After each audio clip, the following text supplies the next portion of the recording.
We good?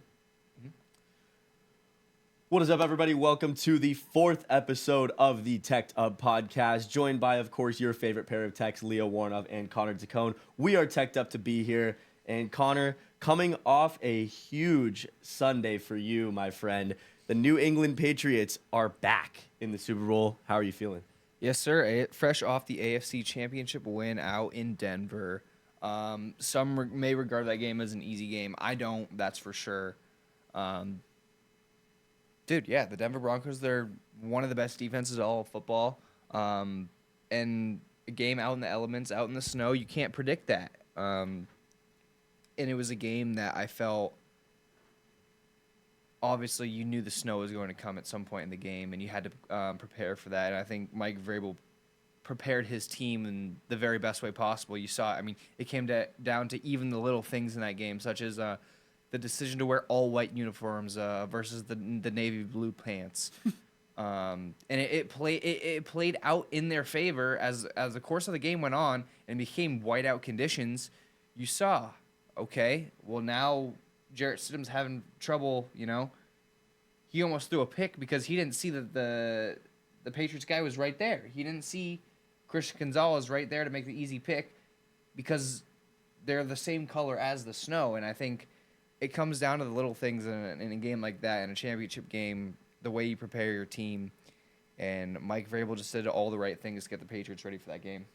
Any Patriots fan would agree Mike Vrabel knows exactly which uniforms to wear every week. But let's talk about what you actually were worried about. Jarrett Stidham, you were worried about the lack of film. You were worried about how much Sean Payton trusts in him and his backup quarterback.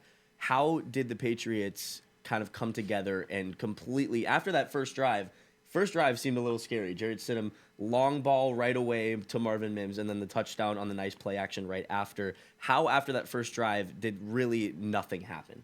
Well, I think it took a moment for the Patriots to get settled in, but I also think that as the game went on, it became very clear once the weather started to roll in that this game was going to be a defensive game. And I even texted my dad and my uncle at one point into the game. I said, whoever scores last, or if anyone else is able to score, and this is at the beginning of the fourth quarter when, it was whiteout conditions. It was coming down. You had 2 missed field goals in a row. I said, if anyone else can score, they're going to win this game. It doesn't matter which team it is. It's only one more team is going to score, and, it turned out nobody else scored for the entirety of the game. Simply because of those conditions. But this game was won early on.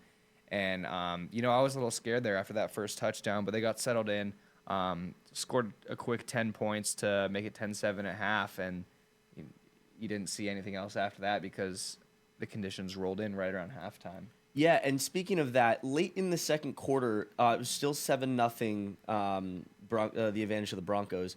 And they were on the Patriots' 30-yard line, maybe between the 30 and 25-yard line. They had a 4th and 5 opportunity. Sean Payton keeps his foot on the gas, keeps the offense out there. And when I was watching it, I knew the conditions. I knew everyone was saying it was going to get worse throughout the game regarding the snow. I feel like before the snow comes down, you're already up 7-0. Don't you take the points there with Will Lutz and make it a 2-possession game, take some pressure off your backup quarterback, and go force the Patriots' hand instead of going for it, which once the Patriots got that stop, really the Broncos' offense never came back alive once the entire rest of the game. Yeah, 100%, Leo. I think that is 100% why the Broncos lost the game here. I'm pulling up a text between me, my dad, and my uncle. Let's see. It said, not going for it in the first quarter. The Broncos had a 4th and 1. Not going for it on that 4th and 1, or excuse me, there was a 4th and 1. They decided to go for it. They didn't get it. The Patriots wound up getting the ball back. It was an easy 30-yard field goal for Will Lutz. But they decided to go for it and not kick the points and make it a 10-10 game. And I think that's the exact point where the Broncos lost that game. In a game like that where you fast forward to the fourth quarter and you're looking at, okay, if anyone else can score, we're going to win this game. You think back to the first quarter and you go, wow, we shouldn't have gone for it there. 4th and 1, we should have taken the points when we got it. It would have been a tie game right now. And that would have been that. That game actually would have gone to overtime probably had they taken that field goal, and who knows what would have happened then, because you have to score at some point if that game goes to overtime. See, that was my thinking the entire time. In a game where you know you're not going to score over 20 points going into it, I just feel like any form of points is absolutely vital. And I mean, we're beating a dead horse at this point. But I really thought the management of when to kick, when not to kick from Coach Sean Payton could have been better, just to take some pressure off of Jarrett Stidham in that second half. And I mean, regarding everything you're saying, the white uniforms, whether it's Mike Vrabel's defense, Jarrett Stidham and the Broncos certainly looked lost in the second half. But regardless, one MVP frontrunner goes to the Super Bowl while the other, in a much, much more entertaining game out west, falls short to the Seattle Seahawks, who are now going to square off against you guys. How are you feeling? I'm terrified of the Seahawks, to be honest with you. They're a great team. They have a great defense, and I think their strength of that team is obviously the defense, but they have almost just as good of an offense. You have Sam Darnold, you have Jackson Smith and Jigba, and the Offensive Player of the Year. Kenneth Walker now, who's How about Kenneth Walker? coming into I his have own the never last 5 seen weeks. since Michigan State. I've never seen him run like that. He looked like prime Marshawn Lynch. He looked like he did back in the day. The first year I had him on my fantasy team. Oh, 100%. I loved that rookie year Kenneth Walker Yeah. burst where he would just break a 75-yard touchdown every other carry. Exactly. And that's what he looked like. It doesn't help. He's been sitting behind Charbonnet getting a boatload of the carries all year, but Charbonnet goes down, blows his knee up, and there goes Kenneth Walker's opportunity to slide right back in that position right as a Super Bowl run comes up. And obviously it's awesome to see him have success. I root for the dude. He's an awesome dude, and that scares me. That offense terrifies me, and their defense terrifies me as well. If the Patriots' offense gets shut down again, like it has with Denver, I mean, obviously due to conditions, and there's different reasons, against the Texans, against the Chargers, like it has these last couple of weeks. I mean, their last offensively good game, I would say, was against Miami in Week 18. They haven't had a good offensive game since then. You could say, okay, they've been playing in the snow for the last 3 weeks. Every single game has been in the snow. You can attribute that. But the reality of the situation is they need to play better offensively, and we'll see in 2 weeks. Is that going to be the difference against another one of the top defenses? They've done it all playoff push long. They've played the numbers 1 through 3 defenses, and the Chargers, Broncos, Texans, their own defenses up there as well. But yeah, it's going to come down to the offense, I think. Both teams, both Seahawks and the Patriots, have really great defenses, but I think it's going to come down to offensively who can play better in that game and who comes up with a better game plan. 2 great coaches as well. Yeah, I think I want to really, really kind of beat down on one point you made, and it's about the opposing defenses you faced. And the entire narrative on the Patriots all season has been they're the beneficiaries of a really weak schedule. And while that may be true in the regular season, you go with the Chargers, Texans, Broncos, and then the Seahawks. That's 4 of the arguably top 5 defenses in the entire NFL. And if a second-year quarterback can lead them to a Super Bowl victory, I don't think anyone dares to say a word. Exactly, and that's the common narrative with the Patriots now. It's like, even though they had that's what everyone's saying going into the playoffs. Oh, weak schedule. They played the easiest schedule in the National Football League. And now we're here 3 weeks later. They've earned their Super Bowl appearance, and people are saying, oh, they've put up no points in 3 playoff games. Well, it's okay. Look at the defenses they played. Sure, on paper, the Texans and the Chargers and the Broncos, they might not be the most flashy teams, the hardest teams in the AFC per se,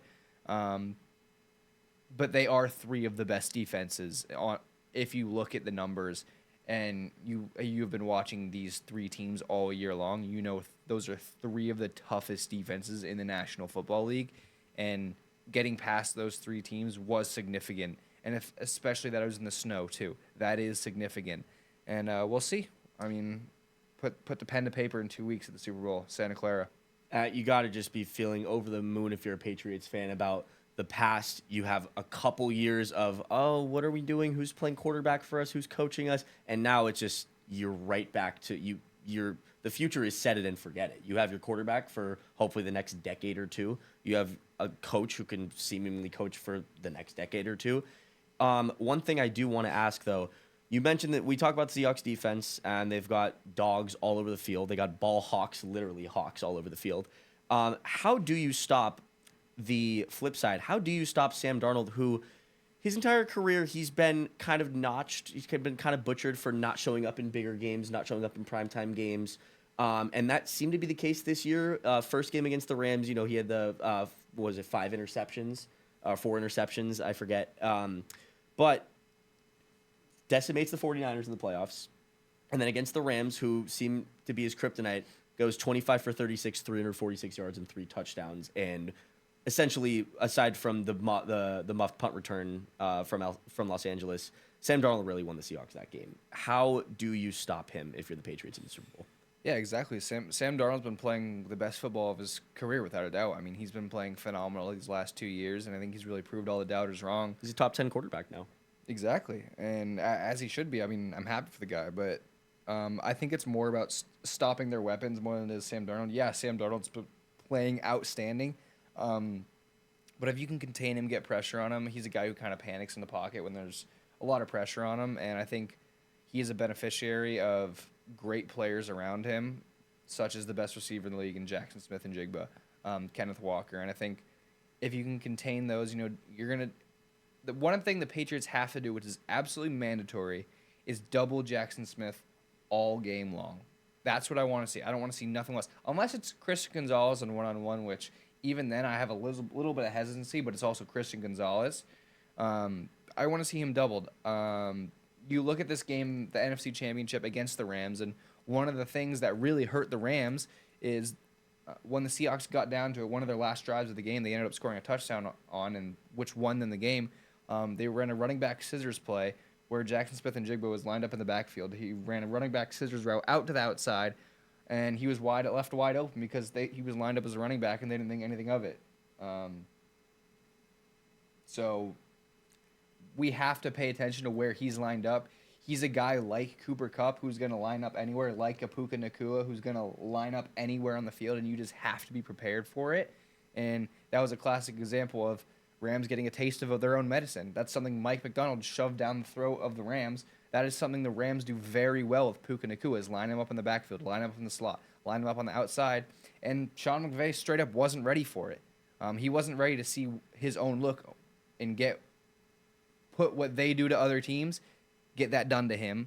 And that's exactly what won the Seahawks that game, was that very exact play. I mean, he was wide open in the end zone. I'm 100% in agreement. I think the tandem of Clint Kubiak at offensive coordinator and Mike McDonald is, I think they're just two peas in a pod. And wherever Clint Kubiak goes in the future, whether it's head coaching somewhere else, which he deserves to do, by the way, or if he keeps being this prolific offensive coordinator, I do think that it really is on the shoulders of those two. If the Seahawks are going to win this game, how do they attack the Patriots when they play man? If Jackson Smith and Jigba's in one-on-one coverage, let's be honest, he's going to win most of the time. And it's about Sam Darnold putting the ball on his shoulders, whether it's back shoulder, they're so good at that, whether it's the deep post, whether it's the scissors play where he lined up in the backfield, like you mentioned in the conference championship.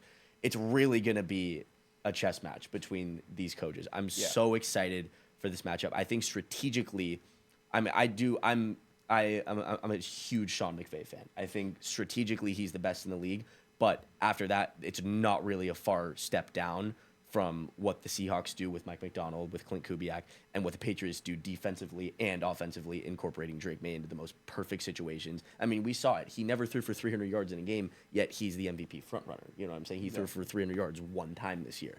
I think that just points to how impressive he is on the ground, how impressive he is at staying disciplined. You mentioned his post-game interview discipline, like he's just on to the next one, on to the Super Bowl. Who do we play next? That's the mentality a quarterback needs to have these days, and I think there's a lot of maturity on both sides. I think Drake May's very mature for his age. I think Sam Darnold has been through more adversity than any starting quarterback in the NFL, and he got one opportunity and he made the absolute damn most of it.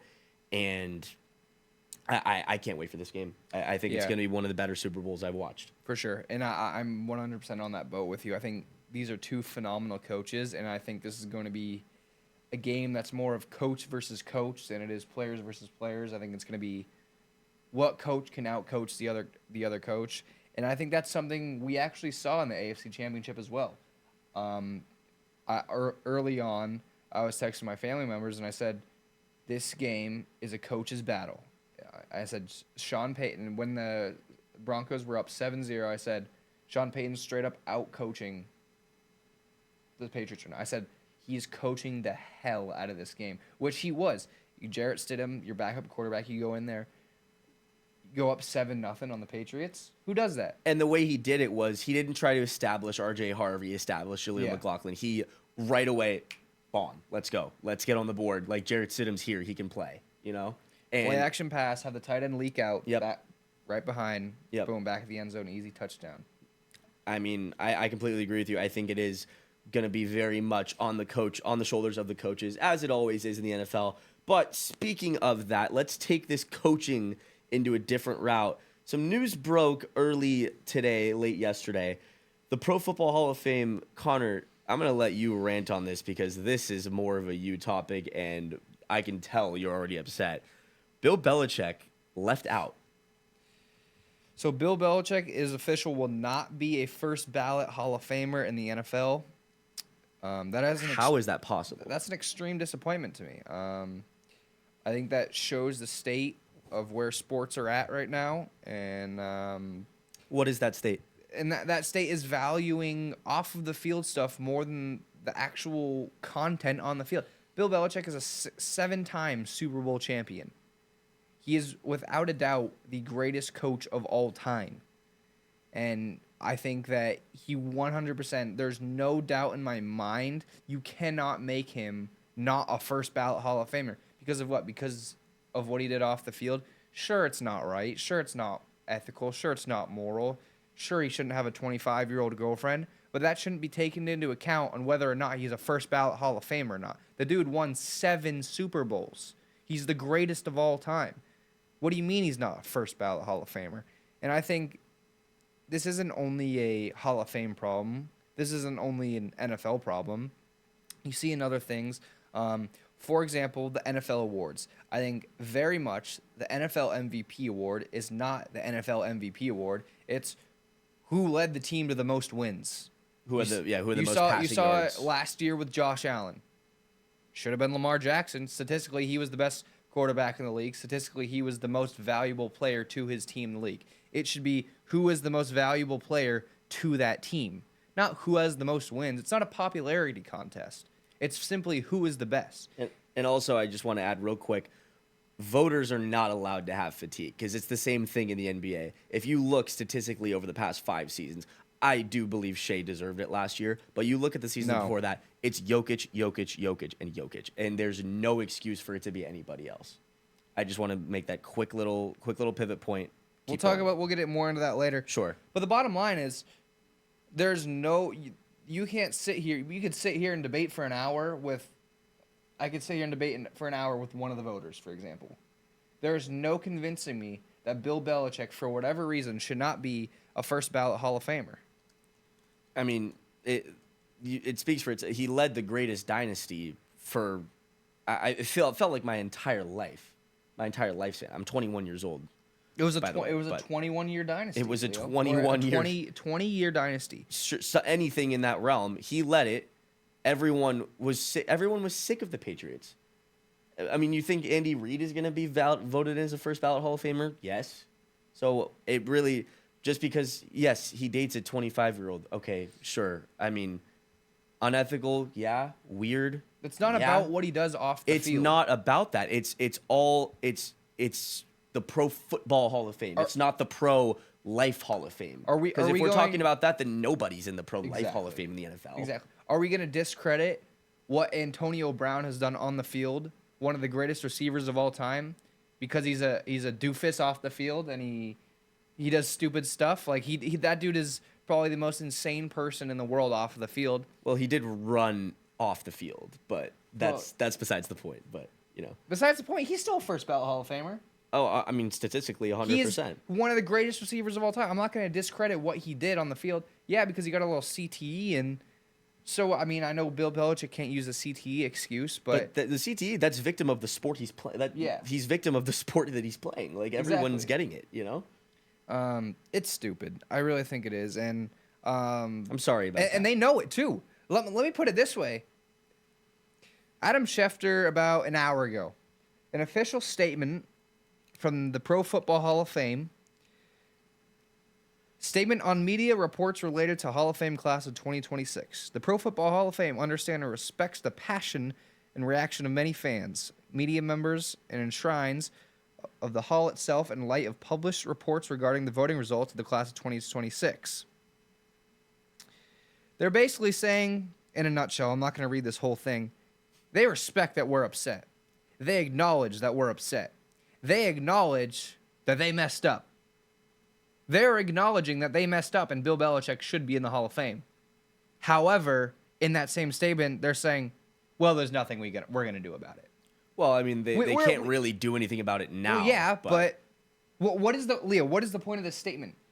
At that point, don't say anything. Because if you're going to acknowledge that you messed up and you're not going to do anything about it, what's the point? He's got a point. What is the point of this statement? Literally, what is the point of this? This does nothing. You really do have a point, and I'm sympathetic to you. I'm sorry. I genuinely am sorry, because if it were my team's coach, I'd feel the exact same way. I'd be super hot about it. I'd be texting my family about it too. I mean, we got to leave it off with how the Pro Football Hall of Fame left it off. I mean, there's really nothing we can do about it. We've gotten our 2 cents in. Should we just make a full 180 transition pivot point right now? I'm over it. I'm over the whole Canton thing. Let's move on. Let's get the some Hall more. of Fame is done. Yeah. Bill Belichick's out. See you next year. Let's get a brighter light on in the room. Let's transition over to college hoops, and this is our new little segment every week. We're gonna do the college hoops corner. I like that. We always have to start, I think, with the school we attend, San Diego State. The Aztecs picked up another win over the weekend on Saturday. You can cut this out because I do not have this ready right now. We're good.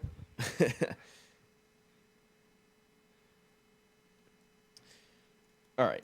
The Aztecs picked up another win over UNLV last Saturday, 82-71 on the road. My laptop's playing noises for no reason. Connor, you mentioned when we did our last 2 episodes, we did this whole recap of everything that had happened, in the season, our MVPs of the team now and going forward. And your guy was Miles Byrd. And ever since you uttered that name, he's been going crazy. Last game against UNLV, 7 for 8 from the floor, 4 for 4 from the free throw line, 23 points, 5 assists, and of course, I'm sure he had a bunch of steals. 4 steals. And it seems like he does that every single day. What a surprise. He has really turned it on these past few days for the Aztecs. And also in a game where my season MVP to this point, BJ Davis, only 12 minutes off the bench, 0 points. Very uncharacteristic for Brian Dutcher not only to play him that few number of minutes, but 0 points. You really never see that from the nation's leading scorer in terms of Power 6 conferences off the bench. When we did our last podcast, did we go over the loss to Grand Canyon, or did that not happen yet? That did not happen. That did not happen yet. Okay, so that was on the same day, I believe. Yeah, so that was Wednesday night, I think it was the day after we recorded. That was Wednesday night. Aztecs go to Grand Canyon 7-0 in the Mountain West to that point, and up to at the end of the first half. Second half, really kind of roller coaster finish. Aztecs up to BJ Davis to the line for a 1-and-1, and he misses the front end. BJ Davis, 93% free throw shooter, second best shooter in all of the Mountain West. Grand Canyon ends up stealing a win that it really looked like the Aztecs had in the bag. And that's been kind of the telltale sign for the Aztecs all year, is you don't know your identity and you can't finish out these games. I mean, we saw it against Troy. We saw it against Boise State in overtime. You keep seeing it, and you just have to close the door. And they do have a tough time doing that. Nonetheless, I think in terms of the Mountain West, you're 8-1. That still leads the entire conference. You're 14-5 with losses to Michigan. Loss to Troy is really bad. A loss to Baylor by 10. It's a Big 12 team. That's not the worst loss I've ever seen. Arizona, best team in the country, undefeated.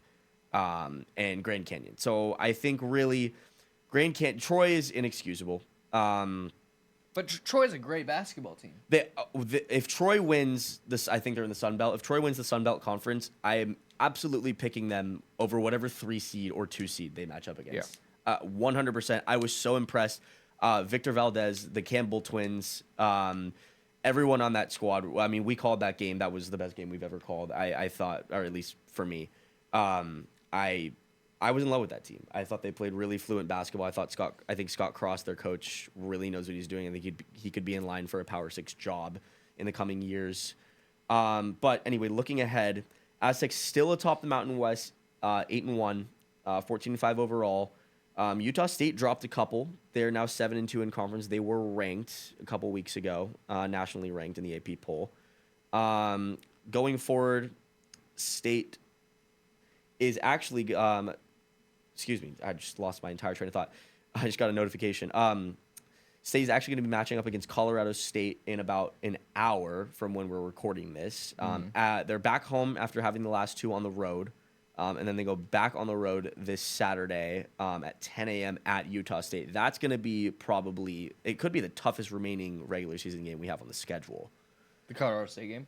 The Utah State game. At Utah State. Ranked.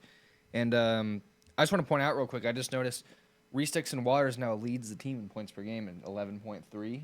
That's a bit skewed because I think it just kind of fluctuates and it depends on minutes per game. Yeah. But I'm thinking about it right now. I think Miles Bird is probably right around there. Reese started off hotter than Bird did. Bird has recently been tearing. So I think in the past 3 or 4 games, it's been Bird for sure. Miles is up to 11.1. Sure. Okay. He was at 10 point something the last time we recorded. Yeah. BJ is back down to 11. So there's your big 3 right there. Miles, BJ Davis, and Resticks and Waters, all averaging 11 points per game. And then you have Magoon there sitting at next 9.2, 4.3 rebounds. That's the next resurgence I need to see is Magoon Guath, because this team starts and ends with him. He is the gas pedal, in my opinion. When he's on and he's healthy, health is the main thing with him. When he's healthy and can give you 30 minutes a game, you're a completely different team. Because the big 3 you just mentioned, they're all guards. Yeah, Resticks and Waters is 6'7", but you need your bigs to step up. Miles Heide is doing whatever you ask of him, but that's limited. He can't step outside and hit a 3. He's only 6'9". It's not like he's 7'1", like Magoon Guath. Pharaoh Compton comes off the bench. I absolutely love the spark that Pharaoh Compton provides for this team. I think he comes in and does whatever he's asked, 75% from the floor. Obviously, I think 75% of those shots are dunks, but still, nonetheless, he's getting to his spots. He's uber aggressive on defense. Yeah, he uses his hands a little bit, but he's a sophomore. It doesn't matter. He comes in off the bench, provides that spark. In my opinion, he should start over Heide. But that's just me. I think I would love to see Magoon come a little more into his own. He's still playing on a little bit of a minutes restriction. He's averaging about 18 to 20 minutes per game, where Heidi's still around that 22 to 25 minutes a game. So he's a little bit more ahead of Magoon still. I'd love to see them swap or have Heide and Pharaoh swap, something like that. I agree. Some different combinations, either start Magoon and Pharaoh, try Heide and Pharaoh. I don't know.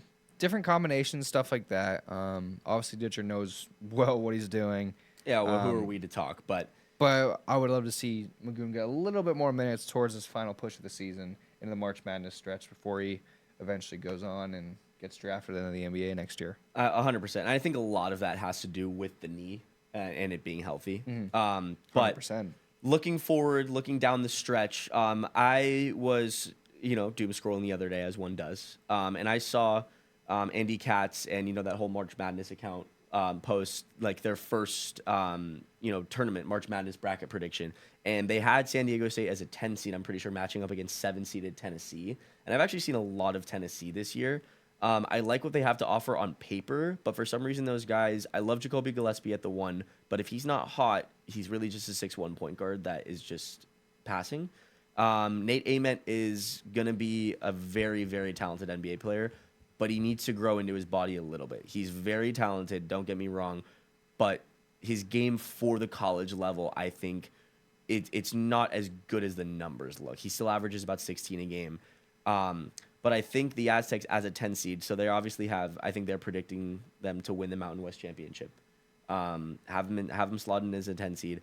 I actually really like that matchup for San Diego State. I think that the guards can hold their own. I think the defense holds their own. Tennessee doesn't really have any big time guy where it's like when you need a bucket, you go to him. It's really Gillespie, and at that point, I think if you have Dixon Waters, if you have Miles Bird hounding him with 4 inches of height and a ton of length over him, I don't see how Gillespie really impacts the game beside with his passing. I think their bigs are guardable, and I think State's bigs,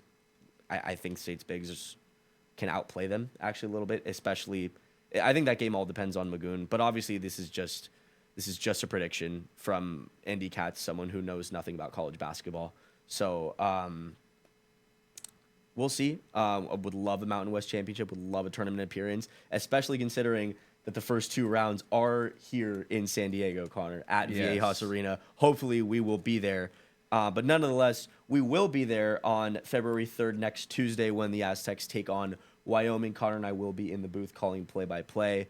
Of course, I've said this a million times, delighted to call my former high school teammate, Naz Meyer, one of Wyoming's best players, one of the best underrated freshmen in the country. We will be there for that.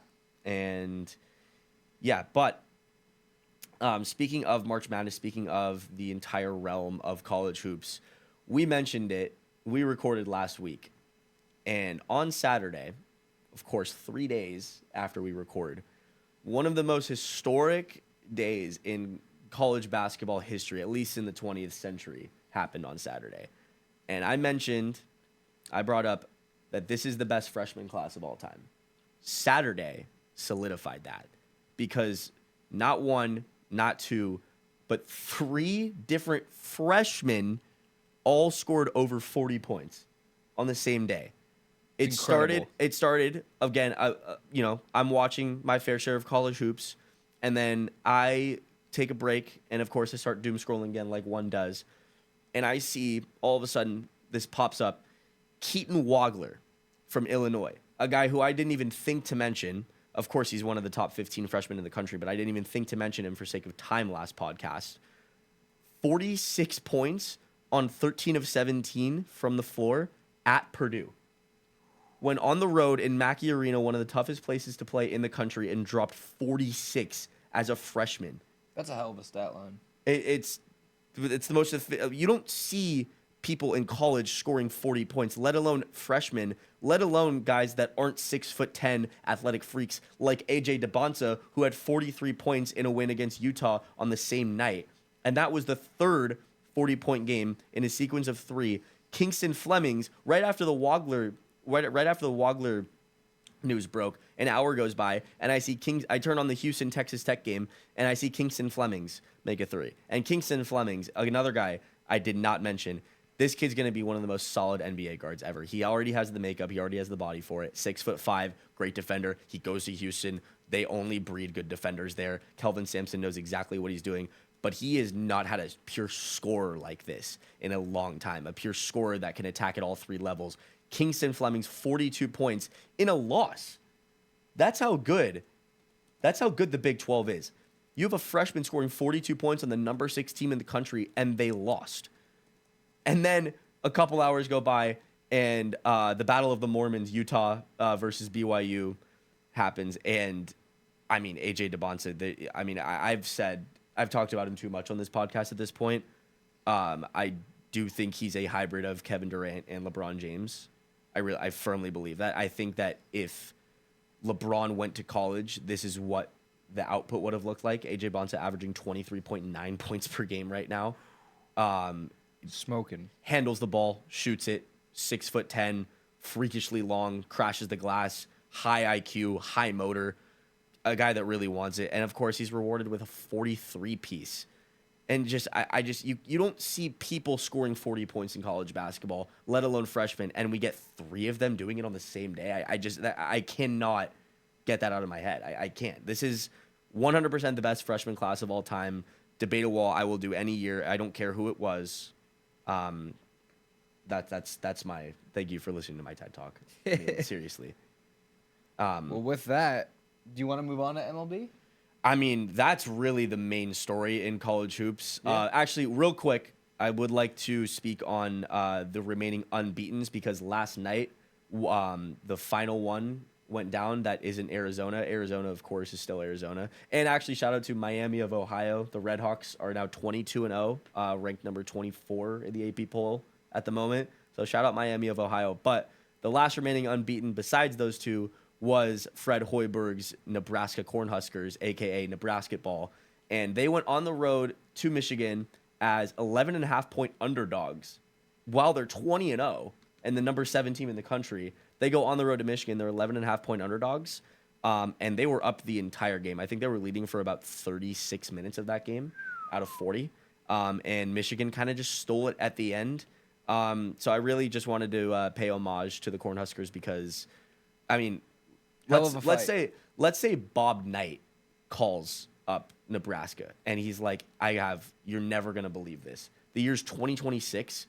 Indiana football is undefeated and the best team in the country and a national champion. And Nebraska basketball is undefeated, 20-0. Like, that's how much NIL and the times are just changing. That's how different college sports is. Because when our parents were young, and even when we were young, Nebraska was always the football school. It was always the Cornhuskers. It was always, the Big Ten. They were always running the Big Ten. The Pac-10 as well. And Indiana was always the basketball school. It was Bob Knight. It was his program. You saw tons of legendary Indiana basketball players. I mean, you could even when we like Victor Oladipo is just the first guy that comes to mind, and he's probably the 20th best Indiana basketball player. But I just wanted to kind of point to how different college sports are, and it's a little bittersweet because these big name programs, all the NIL money goes to them, and it's kind of saddening to see. There's a reason that the past 2 March Madnesses, the Final Fours have been all 1 seeds and then 1-2 seed. So with that, I just wanted to make the last quick point to shout out Fred Hoiberg, shout out Nebraska. And yeah, honestly, with that, I think we can transition into MLB. Not a lot has happened since we last recorded, but I mean, we talked about Kyle Tucker, we talked about Bo Bichette. Free agency is still the big thing right now, and there are still some big fish left on the table, Connor. You mentioned Luis Arias, Framber Valdez. I don't know about a big fish. He was a Miami Marlin at one point, but I don't know if Luis Arias is the biggest fish. I agree. He's a negative WAR player, actually, when you look at all metrics, when you look at Baseball Reference. Negative WAR. Obviously, you know who Luis Arias is. He's going to hit, assuming he should hit 300, but he really hasn't even been doing that. He's been hitting around 280 with 5 home runs he hits every year, and really poor defense over at first base. Yeah, he's not the greatest. I think Luis Arias is a guy you want to sign. It's entirely Luis Arias isn't for everyone. He's a guy you want to sign. It's entirely dependent on where you play. I think as much as I hate to say it, he'd be a good player at Fenway. No, strictly because he hits singles. No. We have a first baseman, and we sure as hell don't need another DH. I'm not saying I don't want Luis Arias, but I'm saying that's a place where Luis Arias would thrive. Another place is Nationals Park. In Philadelphia, he would thrive. Somewhere he wouldn't thrive is Yankee Stadium. Why? He's got the short porch over there. To your point, but what's he gonna hit? 6 short porch? He's gonna up his home run numbers from 5 to 6. It's not gonna. The short porch is arguably Petco has a short porch. If you really think about it, I think the problem is he doesn't fit anywhere. Like, where does he fit? In a ballpark that has a very deep outfield where he can just bloop a single in there. He could thrive in a situation with a ballpark with odd dimensions. You'd be a great fit in San Francisco. Sheerly based on the dimensions of their ballpark. Oddly configured ballparks, he can bloop singles into shallow center, into shallow right, and the right fielder will have a tough time getting to it because he's so far back in right field. Luis Ariz is amazing at bat to ball and hand-eye coordination. Like we know he swings at everything and he makes contact with everything. We know who he is. The problem with what you're saying is the positional vacancy. Like what team needs a first baseman, and is he even qualified to play first base in the MLB anymore? Because he's a good offensive player. I enjoy watching Luis Ariz take an at bat, excuse me. But he's a negative WAR player. That means for whatever he's doing on offense, let's say he has 2.8 WAR. That means he's -3 runs on defense, putting him at a -0.2 net WAR. I mean, like, what use is there for that? And for a DH, your DH should be a thumper. Your DH should be a guy that hits home runs, not a Luis Ariz or a Masataka Yoshida. That's not your DH. He should be your Rafael Devers. He should be your Vladimir Guerrero Jr. And even Vladdy can play a little bit of first base. Sure as hell can. He can play third too. To me, Luis Ariz is a question mark. I don't even know what his suitors are. Like is it a 1-year deal? Is it a 3-year deal? There's a reason he hasn't been signed. Let's put it that way. Yes. There's a reason that, I mean, he is, all things considered, he is a modern day Tony Gwynn. He's not though. Tony Gwynn did this for 20+ seasons, and he struck out 4 times against Greg Maddux, Tom Glad. I mean, there's a stat. I forgot the 4 pitchers. I think Pedro Martinez is in there too. But Tony Gwynn was, I think he was a career 320 hitter. Exactly. Luis Ariz is not a Hall of Famer. But I think it shows how much the dynamic and what you value in baseball has changed over the years. No longer do you value a guy who hits 300, but he's going to get out of the park 6 times every year. He's not going to have a lot of RBIs. He's not going to have a lot of hard contact. He's not going to strike out, but he's going to get on base, and that's just simply not valued in today's MLB anymore. But he doesn't walk though. If he were getting on base a ton and he was walking, that's great. But like we said, he swings at everything. So it's not he gets on base. It's he gets on base with cool, weird angle singles. And you're right. There's no room for that in today's game. There's just not. You value power, and you value defensive ability. This would be a different thing if he had a 290 average and a 380 on base percentage. But he doesn't. I mean, his on base percentage is probably. I'm just going off the top of my head because my computer's about to die. But his on base percentage can't be more than 20 points higher than his average because he doesn't walk. Sorry. Anyway, let's move on to a guy like Framber Valdez. I'm a little scared for this one. This conversation, there's only one appropriate way it can go, and one way only. So where is that? And I'm gonna let you start off. Okay. Well, they should not be signed by any team. Okay. That's my stance. The way we were gonna start out is the same way, and is how bad of a teammate is this guy? Because you're throwing at your catcher intentionally over a cross-up because you gave up a grand slam on the pitch before. That obviously, it's holding him out from millions of dollars, tens of millions of dollars. But what I'm worried about is Framber going to a team on a budget, a team that doesn't want to spend that much money but already has a great lineup, and I'm really worried about Framber Valdez being a Baltimore Oriole when it's all said and done. That's what I've seen. That's what I've seen rumored the past couple days. Obviously we know how bad of a teammate he is. Framber Valdez, any day of the week. I mean, we've seen it. He's thrown a no-hitter before. He can go out and give you 8 innings. He can shove eight. He can shove. He's Mr. Quality Start. That's what they call him in Houston. They call him Mr. Quality Start.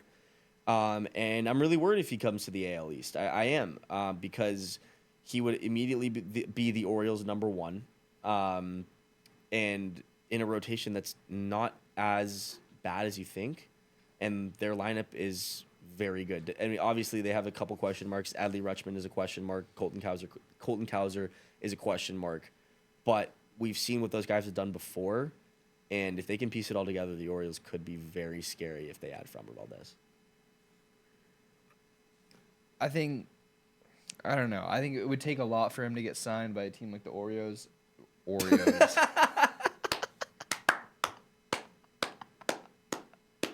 That's beautiful.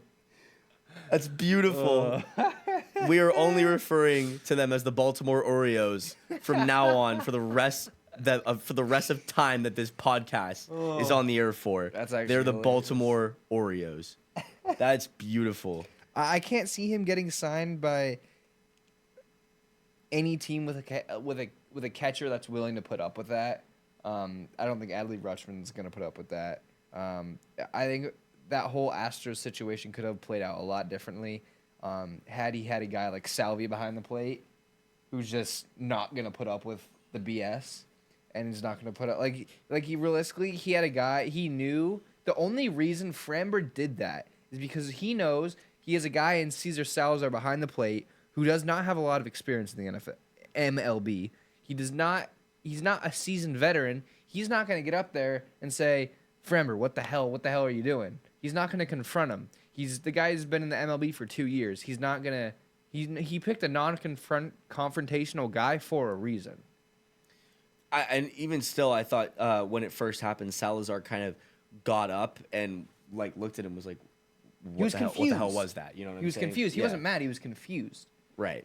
And he even said in the locker room, after the game, Salazar was asked about it, and he's like, yeah, I apologized to Framber. I said, my bad if there was a miscommunication there. He thought he did something wrong.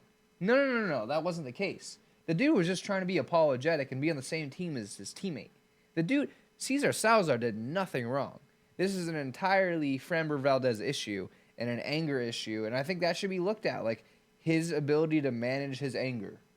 I'm sorry. Just the only thing I can think of is the Oreos, and you just keep saying Caesar salad. It just sounds like you're about to say Caesar salad every time. So now I'm thinking about food.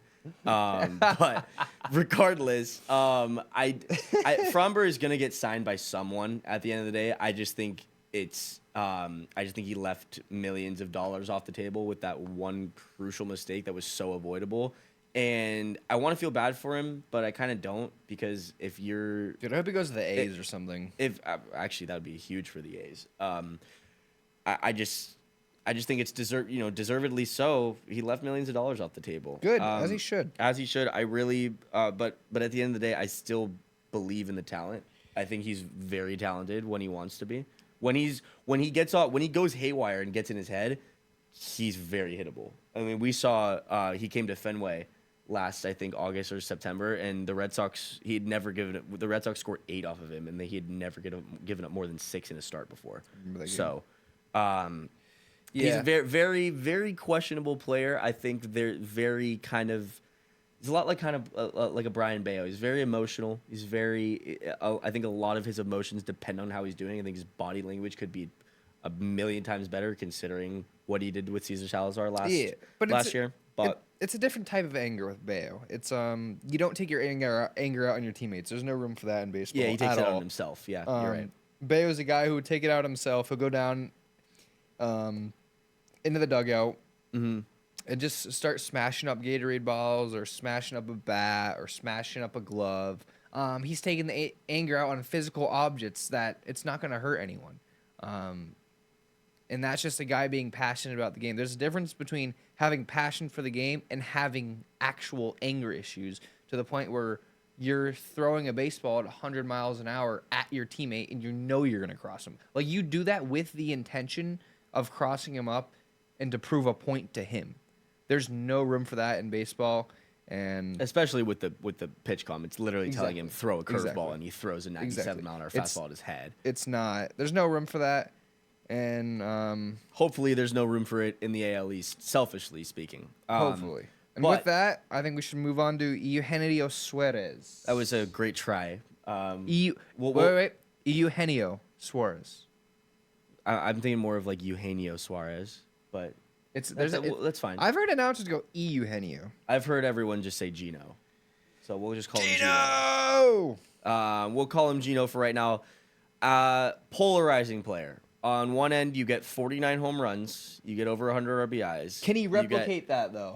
that's a great question, and I think what you said about Luis Ariz, I think applies more to Gino Suarez because he's a pull airside guy. Call me crazy. I actually, even though I would hate it, I'm not even a fan of the player because of how bad he is at third base defensively. But if you put that guy in a ballpark like Fenway Park or like Houston, I think that's where he absolutely thrives because all these pull airside home runs. Are you good? Oh, you're walking off. You're walking off. Oh, you're mad. Oh, okay. Okay. Just hear me out though. I'm not saying to do it. I'm not saying to do it for the Red Sox. I'm just saying if it did happen, if that were the emergency pivot that the Red Sox were to make, I think the Red Sox fans would be more pleased. But that means you're taking I don't someone like out of the the guy. lineup. I don't like the guy. No, it doesn't. We don't have a third baseman right now. He plays third. He's horrible at playing third. He was 6th percentile in outs above average last year. Absolutely terrible for a team that's a team that's focused. Their main focus is on run prevention, but I don't think it would be as bad because also it's so funny. It's what the Red Sox need exactly on one side with the home runs and the power and the slug, but it's exactly the opposite for two Red Sox needs. The Red Sox struck out too much last year. He strikes out way too much. I mean, with all the home runs and everything, he only hit 230, and he can't play defense. And I think where does Marcelo go in that situation? Marcelo goes to second in platoons with Romy Gonzalez. I think Marcelo and Romy Gonzalez platoon at either third base or second base. It's whomever the last addition is for the Red Sox. If it's Nico Horner via trade, he goes to second, and those two go to third, which I actually love. I think the Gonzalez-Meyer platoon at either of those positions is plus. You get plus offense with Gonzalez if it's a lefty. You get plus defense if it's Meyer anywhere. And also, I mean, he's a top 10 prospect in the game for a reason. You're going to get plus offense on a lot of days. And if he stays healthy, which he has this entire offseason, this is the first healthy offseason Marcelo Meyer's had as a professional baseball player. And I'm really excited to see where things go in year 2. I mean, I don't even want to say year 2 because it was just a cup of coffee. He might still even be eligible to be a rookie.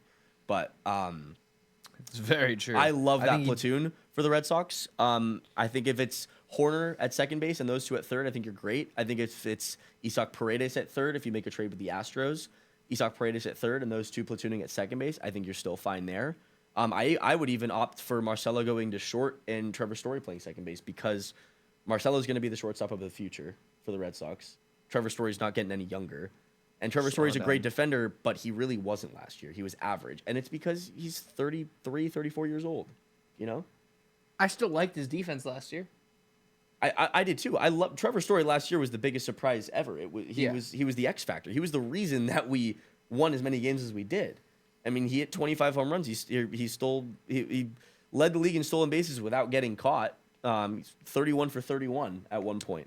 Real quick. Yeah. Now, while we're on the topic of the Red Sox, what do you think happens with Lucas Giolito? He's still a free agent too. You know what I think happens? I think he goes somewhere like the Yankees on a 1-year deal. I think for wherever he goes, I think it's going to be a 1-year deal.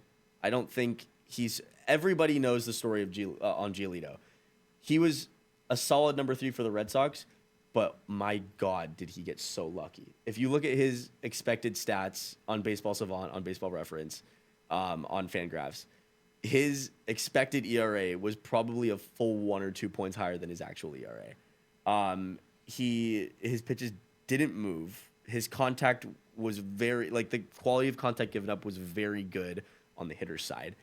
And I think everybody knows that. I think everyone knows he's also not getting younger. He's in line for probably a 5 ERA season. And really, I think whoever signs him is just signing an innings eater for one season. Someone who's, if he's healthy, going to throw 150 plus innings. But You're not do Walker it very well. Buehler, if you will. Walker Buehler can't stay healthy to save his life. No, he's your God,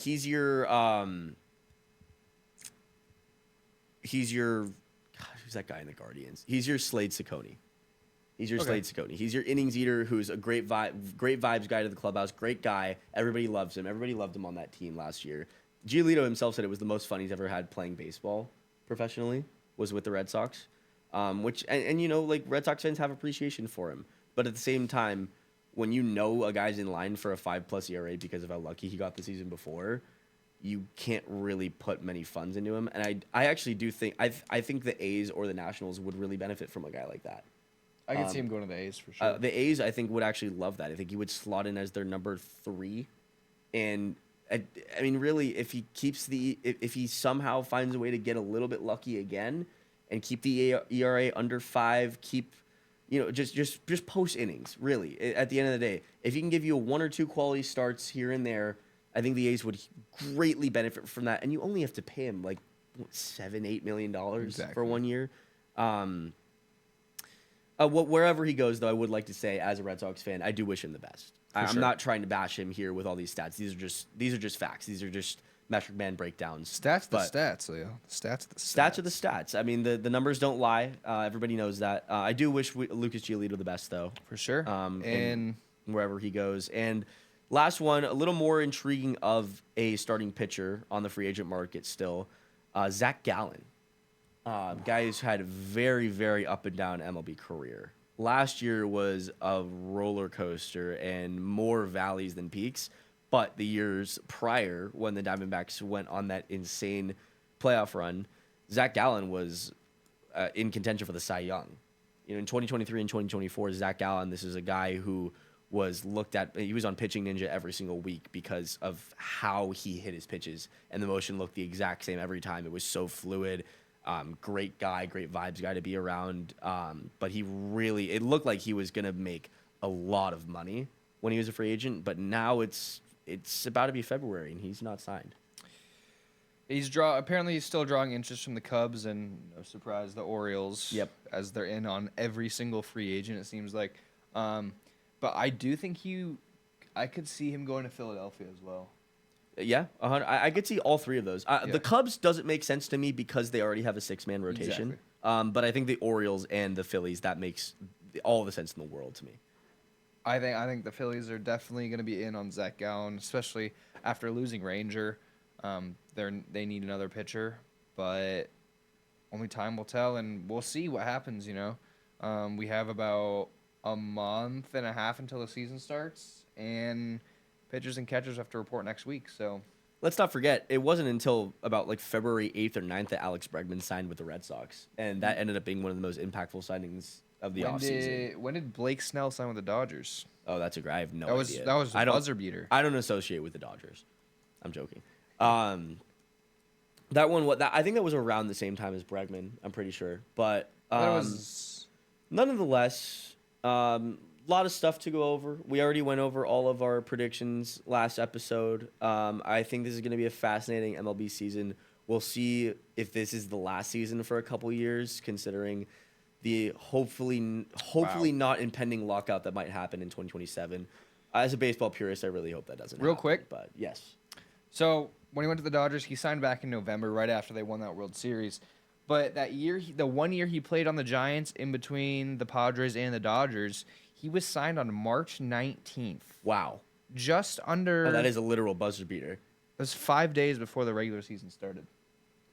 Started March 24th? No, I probably okay, we'll say a week. We'll say a week. Yeah. Usually it's the 27th, but yeah, I was going to say 28th, 29th is usually, but it doesn't match. Still 10 days to a week before the season starts. That means no spring training. I remember this. Yeah, you're right. I remember. This was with the Giants, right? And he didn't really play to start the season, understandably so, because he had no spring training. Oh, he had a 5 ERA the first half of that season, and then what he had like a 1 ERA in the next like 7 starts after the All-Star break. Yeah, I remember that. We were talking about him, Cy Young candidate, and he had a 5 ERA to start the season. But the point is, that could happen. That could happen with Framber. That could happen with Zach Gallen. That could happen with Luis Ariz, even though who knows what's going to happen with Luis Ariz. But the point is, they can sign guys right up until the season starts, and we really have no idea. The next month and a half is going to be very interesting to watch in terms of MLB, in terms of spring training, in terms of World Baseball Classic, which we haven't even talked about yet. How about Team USA's rotation, real quick? Another little cookie here. Carlos Correa and Jose Altuve will not be participating in the World Baseball Classic because they did not get their health insurance approved. What? Let me I've not heard this. It came out a couple days ago. Wow.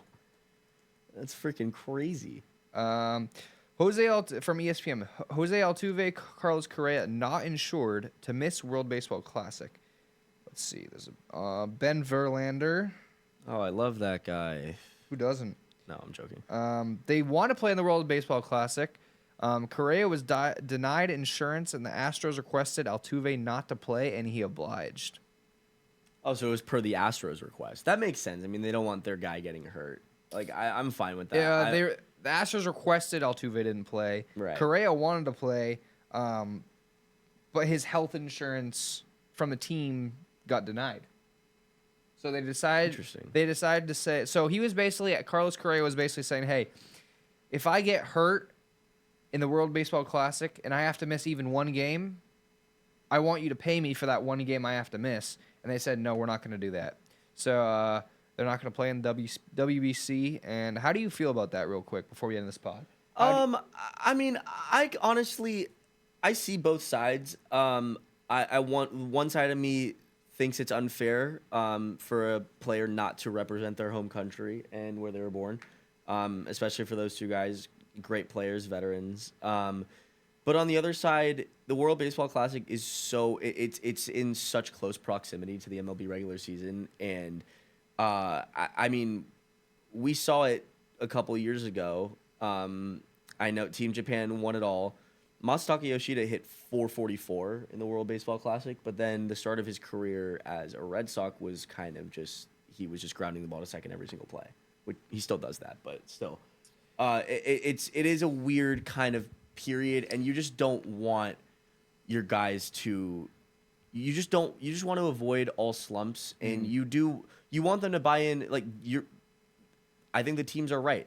They're getting paid by the Houston Astros. They're not getting paid by Venezuela. You know what I'm saying? Right? Like, I don't know. I think it's the whole World Baseball Classic, I think, is a very weird dynamic, and what it does for certain players versus what it does for other players. I think using your example with Masataka, you can kind of get in that rhythm in the WBC, and then maybe that kind of gets you to slump off once you start the MLB regular season, or it can work the opposite, like it did for a guy like Bryce Harper, who he played phenomenal in the WBC, and then it led to him having a phenomenal MVP type season. Right. And it kick-started his season off. So it does different things for different players, and I think that can all be debated.